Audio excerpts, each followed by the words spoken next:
Em um dia, engenheiros abriram a represa e levaram a água a um lugar seco há milhões de anos.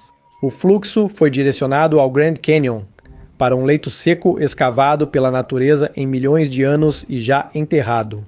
A água fluiu a uma velocidade de 1.000 metros cúbicos por segundo, levantando areia, pedras e lama que não se moviam há décadas. As rochas retumbaram, o rio subiu 5 metros e ninguém sabia se o cânion resistiria à pressão. Até aquele momento, ali não havia nada além de calor, rochas e poeira. Mas então começou a maior inundação provocada pelo homem na história dos Estados Unidos. Foi apenas a primeira descarga. Depois se repetiu e de novo. Milhões de toneladas de água eram despejadas no cânion repetidamente. Essas enormes massas de água poderiam encher o Empire State Building em menos de 20 minutos. As consequências são irreversíveis, mas a nova descarga está prestes a começar. Mas por que era necessário inundar? Quem achou que era uma boa ideia? Precisamos descobrir. O grande dilúvio.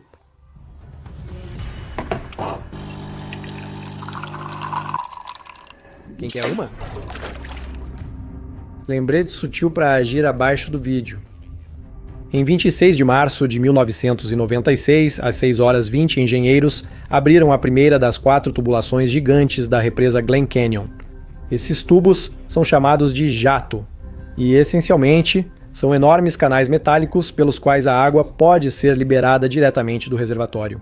Durante as 9 horas seguintes, eles abriram os outros 3 tubos e depois ligaram as 8 turbinas da usina hidrelétrica.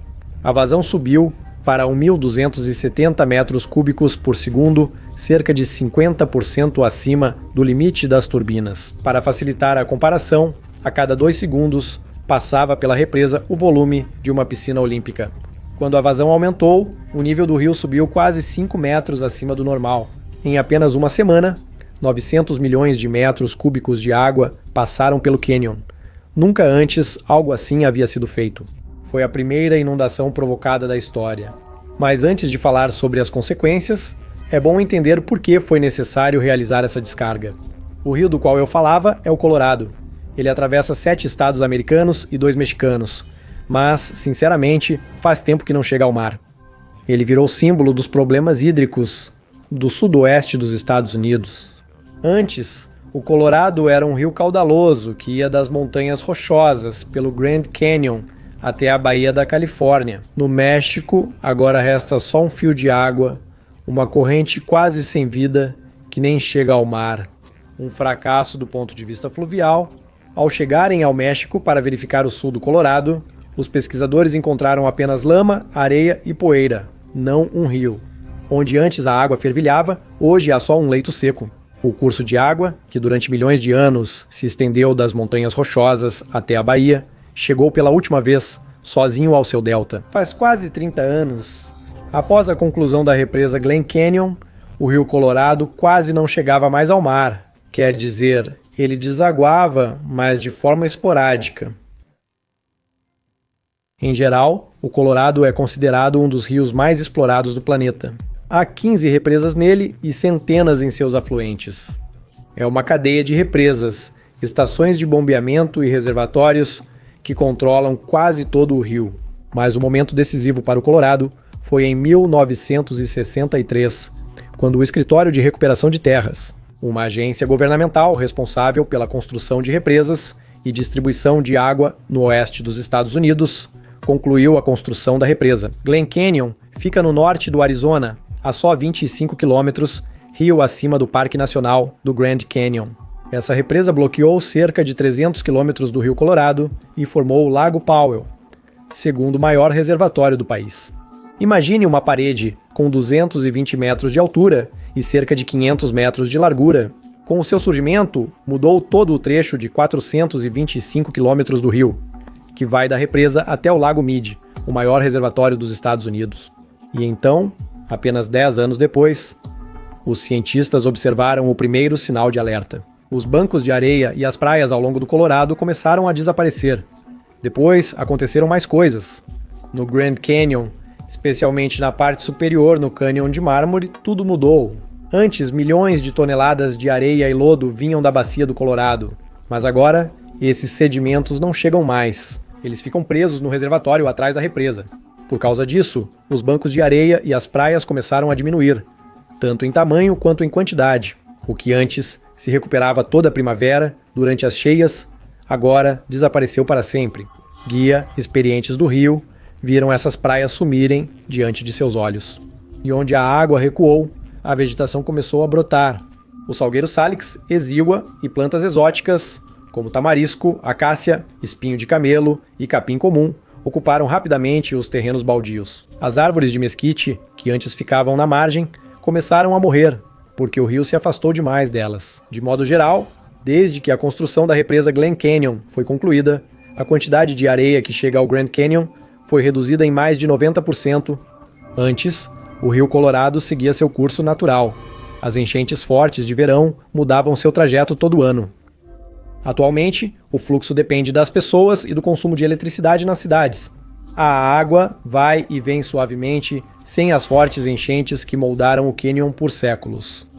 Assim, plantas exóticas avançam, bancos de areia somem e entulhos de pedra ocupam o leito principal. Cientistas perceberam a necessidade de agir. A solução óbvia foi liberar água no rio. Em 1996, decidiram fazer experimentos para descobrir se isso era possível. Recuperar bancos de areia perdidos. Para isso, os cientistas começaram a realizar o que é conhecido como descargas controladas de água. Ou seja, abriram deliberadamente as turbinas hidráulicas e os canais adicionais para que a água os contornasse e fosse diretamente para o rio. Essas descargas até receberam um nome próprio: inundações experimentais. Eram inundações artificiais que precisavam ser reparadas. Reproduzir o efeito da cheia primaveril do rio, extinta após a construção da represa. Essas descargas costumam ser cerca da metade do volume de uma inundação real e duram de 3 a 8 dias. Mas mesmo isso já era suficiente para que pela represa passasse 2 ou 3 vezes mais água do que o habitual no mesmo período. Quando decidiram fazer a primeira descarga de teste, o rio já havia mudado bastante. Algumas corredeiras viraram bloqueios devido ao acúmulo de lixo grande dos cânions laterais. A água mal conseguia passar por ali, porque o rio simplesmente não tinha força para limpar o leito. Como foi a primeira descarga? Este experimento mostrou que os bancos de areia realmente podem se recuperar, mas só por um curto período de tempo. Já nos primeiros dias da inundação artificial, a areia começou a se depositar e formar novas praias. Os cientistas ficaram felizes, mas alguns meses depois, quando a represa voltou ao seu funcionamento normal, a maior parte desses sedimentos simplesmente foi levada rio abaixo. A principal descoberta dos cientistas em 1996 foi que a areia dos afluentes do rio Colorado fica retida por pouco tempo. Se a inundação artificial ocorrer tarde, quando a areia já tiver assentado ou sido levada, o efeito será fraco. As inundações devem ser planejadas logo após as cheias naturais, quando o rio recebe nova areia dos afluentes laterais. No geral, a inundação de 1996 durou mais do que o esperado, embora tudo estivesse bem no início. A água trouxe novos sedimentos e começaram a se formar novos bancos de areia no fundo e ao longo do leito do rio. Depois, como eu disse, a correnteza levou a maior parte desses sedimentos. No entanto, o efeito foi notável. Parte da areia ficou acima da linha d'água, onde os pequenos remansos foram recuperados. Locais ideais para a desova de peixes. As 2 maiores corredeiras do rio foram ampliadas. Os monumentos arqueológicos ao longo das margens não sofreram danos, e até mesmo as plantas que tentavam invadir as antigas praias estavam em bom estado. Em resumo, como reconheceram os pesquisadores, os benefícios ecológicos desse experimento foram muito maiores do que os possíveis danos. Nem todas as consequências da obstrução do Colorado foram negativas. Por exemplo, a truta, que antes evitava a água quente e turva do Rio Livre. De repente, ela passou a se sentir muito bem na água fria e limpa da represa.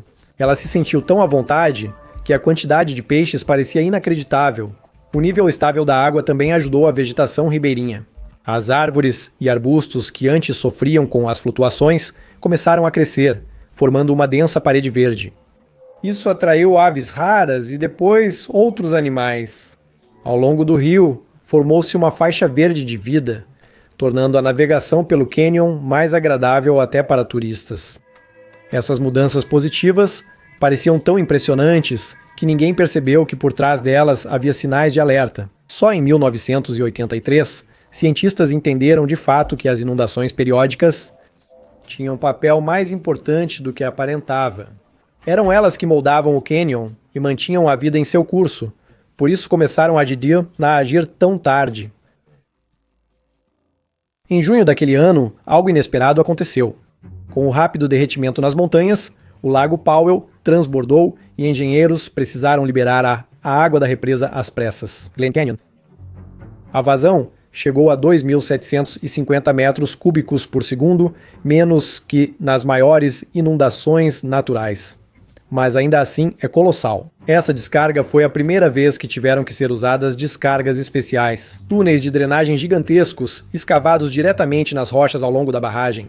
No começo, os operadores apenas observaram o processo, mas logo começaram a soar o alarme. A água de repente ficou vermelha. Parecia quase bíblico, mas a correnteza rápida arrancou o concreto e grandes blocos de arenito das paredes. Em determinado momento, as pessoas temeram seriamente que os túneis desabassem e danificassem a própria represa. Felizmente, isso não aconteceu. Conseguiram conter a crise e, mais tarde, os engenheiros remodelaram completamente os vertedouros para evitar a cavitação. Um fenômeno pelo qual se formam pequenas cavidades na água, que se move rapidamente. Essas cavidades colapsam tão forte que arrancam pedaços de rocha das paredes do túnel. O mais interessante veio depois. Quando a água recuou o rio abaixo, os cientistas e os guias locais, que conheciam o rio como a palma da mão, ficaram atônitos. Áreas antes secas agora estavam cobertas de areia fresca. A inundação arrastou parte das plantas exóticas que cresciam ao longo das margens e restaurou parcialmente o habitat dos animais do rio. Os cientistas e especialistas em gestão de rios. Eles tentaram repetir o sucesso de 1996, organizando novas inundações controladas em 2004 e 2008. A ocasião era favorável. As tempestades sazonais trouxeram muita areia ao Colorado pelos afluentes. Não se podia deixar passar uma oportunidade tão boa. Nessas inundações artificiais, a areia no rio aumentou bastante. A água ficou turva. Surgiram redemoinhos e novos bancos de areia começaram a se formar, os mesmos que sumiram após a construção da represa. Em 2004, a vazão da represa Glen Canyon atingiu 964 metros cúbicos de água por segundo. Esse volume de água cruzou o cânion por quase uma semana. Desta vez, os engenheiros evitaram os problemas de 1996. A areia não foi suficiente para restaurar totalmente os bancos de areia. O experimento seguinte, em 2008, foi ainda mais ambicioso. Cerca de 1.100 metros cúbicos de água por segundo foram liberados da represa. A liberação durou cerca de 60 horas e, mais uma vez, o rio ganhou vida, lembrando como era antes da construção das represas. Graças a esses experimentos, cientistas e engenheiros conseguiram criar um novo protocolo permanente de liberação de água. Atualmente, as inundações artificiais não seguem calendário, mas acontecem quando há areia suficiente no rio, ou seja, quando a natureza decide. O foco está no desfiladeiro de mármore, um trecho de cerca de 100 km do Colorado logo após a foz do rio. Paria. É justamente o Paria que fornece a maior parte da areia, então tudo depende dele. Como já disse, o mais importante em todo esse sistema é escolher o momento certo. Se a cheia começar demasiado, sugeriu a ele que as próprias múmias com pernas acreditariam que se deslocariam de que Deslantigma rejeitava o viaduto quando fraude Tatiana. Para captar o momento ideal, cientistas instalaram câmeras remotas que mostram por quanto tempo os bancos de areia restaurados duram e em quais meses o efeito é mais notável. O cálculo é preciso.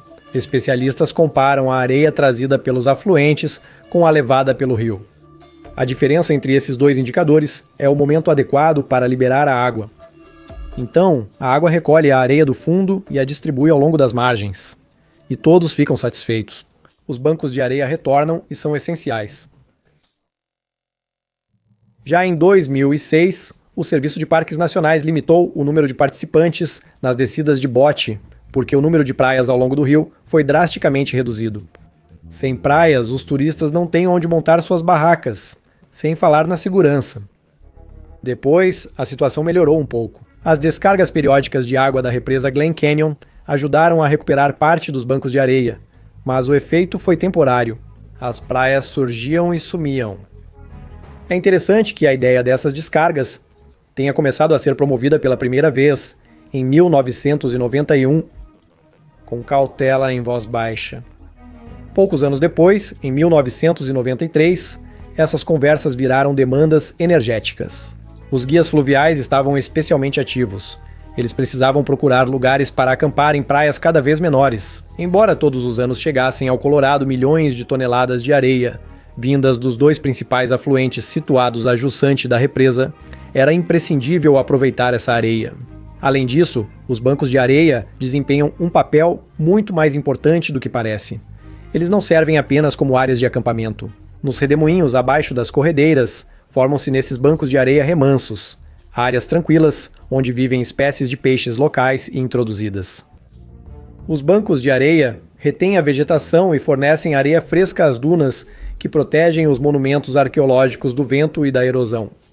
Falaremos dos monumentos depois. Lembra dessa ideia? Mas a cada ano a situação piora. Cada vez há mais áreas expostas à erosão, ou seja, destruição de costas e encostas por água e vento. Esses lugares eram estáveis, mas agora o solo some sob os pés, e quanto maior a carga, mais rápido o cânion perde praias e dunas. É assim que a erosão afeta monumentos arqueológicos ao longo do Rio Colorado. E falando em monumentos, o Rio Colorado não armazena apenas água, mas também memórias. Durante séculos, as vidas dos povos indígenas da América estiveram ligadas a essa artéria. O rio transporta areia junto com a água, e essa areia protege antigos sítios arqueológicos da destruição. Sem ela, ficariam rapidamente expostos, começariam a desmoronar e desapareceriam sob a ação do vento e da chuva. A maioria dos monumentos arqueológicos fica no leito do rio, dentro do Parque Nacional do Grand Canyon. Foram feitos pelos ancestrais dos indígenas americanos que ainda habitam essas terras. Moradias de pedra, celeiros para colheita, antigos caminhos, fossos e campos onde se cultivava milho e feijão. Entre os monumentos também estão acampamentos sazonais, desenhos nas rochas, petroglifos e pictogramas, além de fossas para cozinhar e pedreiras de onde se extraía pedra.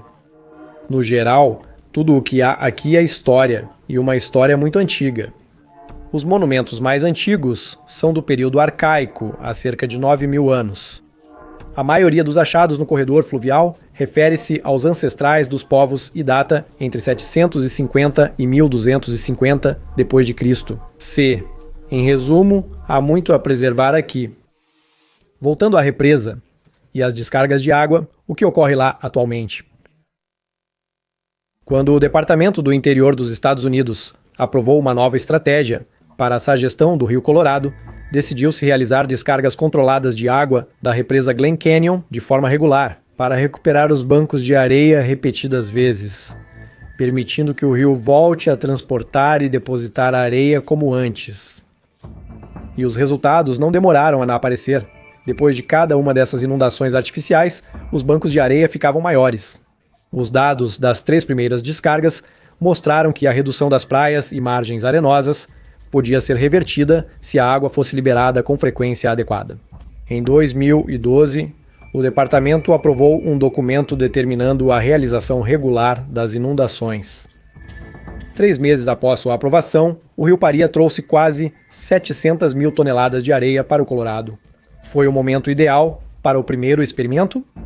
Nos anos seguintes, as descargas se repetiram em 2013 e 2014. Mas acabou que, entre as inundações, os bancos de areia continuavam sendo destruídos gradualmente. E então começou a seca. O volume do rio diminuiu, e os engenheiros foram obrigados a economizar cada metro cúbico para não esvaziar o reservatório. Além disso, o clima mudou. As tempestades sazonais, que traziam areia dos afluentes ao rio, ficaram mais fracas e raras. Por isso, em 2018, as descargas ficaram suspensas por 5 anos. Somente em abril de 2023, o Escritório de Melhoria voltou a organizar um grande experimento, uma liberação de água de 72 horas a primeira após uma longa pausa. O ideal seria que essas inundações intensas fossem mais frequentes, Mas nos últimos anos, o rio não pôde se dar a esse luxo. Portanto, é preciso trabalhar com o que se tem. Além disso, economicamente, também não é fácil. As descargas controladas da represa saíram caras. Cada vez que a água passa pelas turbinas, as companhias elétricas perdem dinheiro. A represa Glen Canyon gera muita eletricidade para vários estados. E aqui começa o eterno conflito entre a natureza e o lucro. Para salvar o rio, é necessário liberar mais água. Mas quanto maior a liberação, menos eletricidade é produzida e, portanto, menos dinheiro é gerado. O Departamento do Interior dos Estados Unidos da América, responsável pela represa, impôs restrições próprias. A descarga máxima agora é de cerca de 1.270 metros cúbicos por segundo limite das turbinas e canais de desvio. Se a vazão ultrapassar o limite das turbinas em plena capacidade, que é cerca de 890 metros cúbicos por segundo, não pode durar mais de 96 horas. Isso é necessário. Caso contrário, as perdas na produção de eletricidade seriam simplesmente enormes. Ainda assim, as empresas de energia reclamam por perder milhões de dólares. Para eles, cada metro cúbico de água é um recurso do qual se pode gerar eletricidade. Se os estados não recebem energia da represa, precisam acionar usinas de carvão e gás. De modo geral, agora os engenheiros estão tentando encontrar um equilíbrio. Como usar a represa sem prejudicar a natureza e garantir geração estável de eletricidade. A principal solução é chamada de grandes vazões.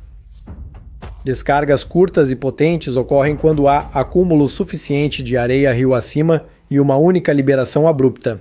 O rio recebe tudo de uma vez. No entanto, ninguém pode dizer com certeza antecipadamente quanto vai custar. As perdas dependem da frequência e da duração dessas enchentes. A primeira inundação de 1996 causou perdas estimadas em cerca de 1,8 milhão de dólares em lucros, o que representa cerca de 1% da receita anual de toda a energia hidrelétrica.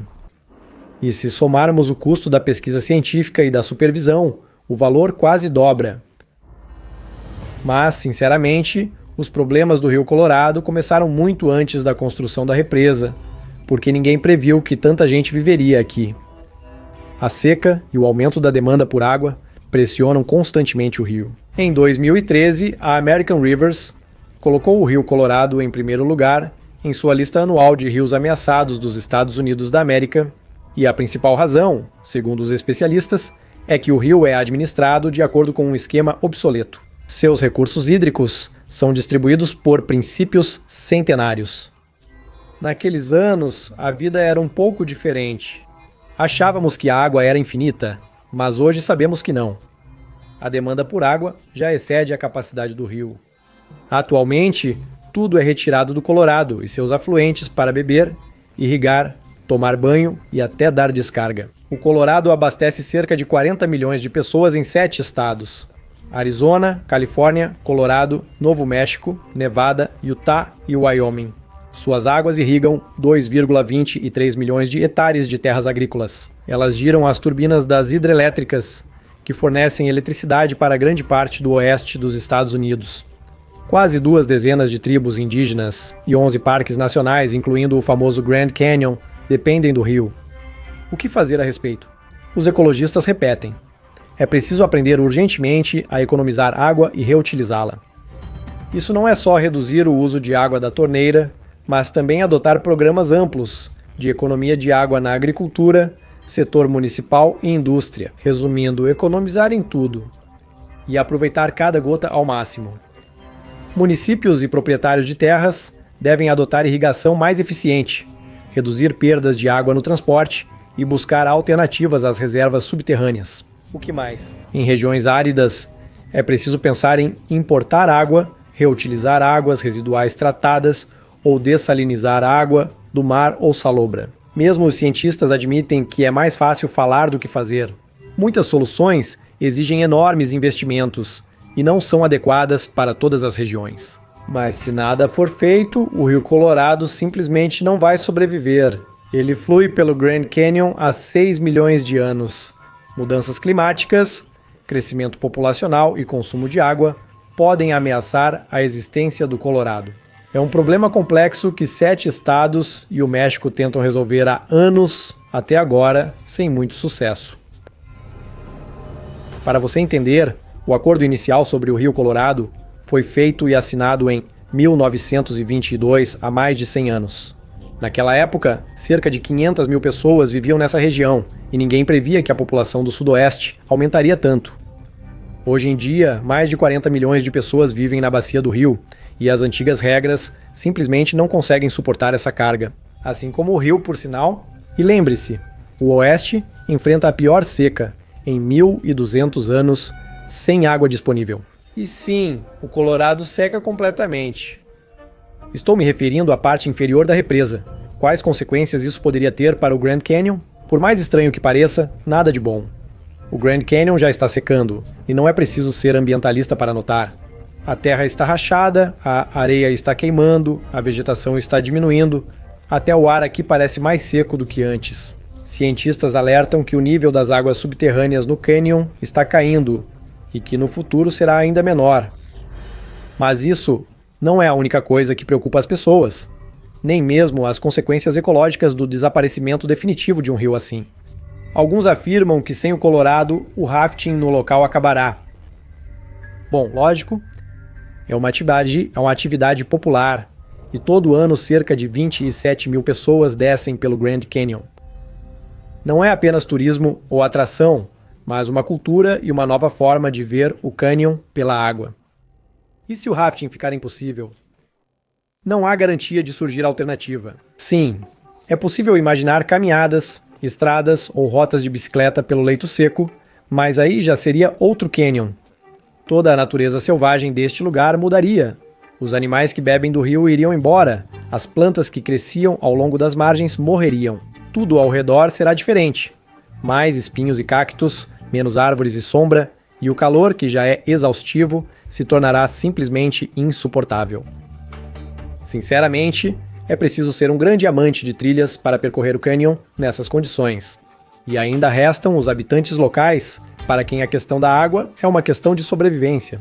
A cidade de Etusayan, situada perto da entrada do Parque Nacional, depende completamente das fontes subterrâneas. O mesmo acontece com o próprio parque, que recebe 6 milhões de turistas por ano, assim como com as comunidades vizinhas Abasupei, Hualapei, Williams e Jacob Lake. Se o nível das águas subterrâneas continuar caindo, será um dos problemas mais graves da região.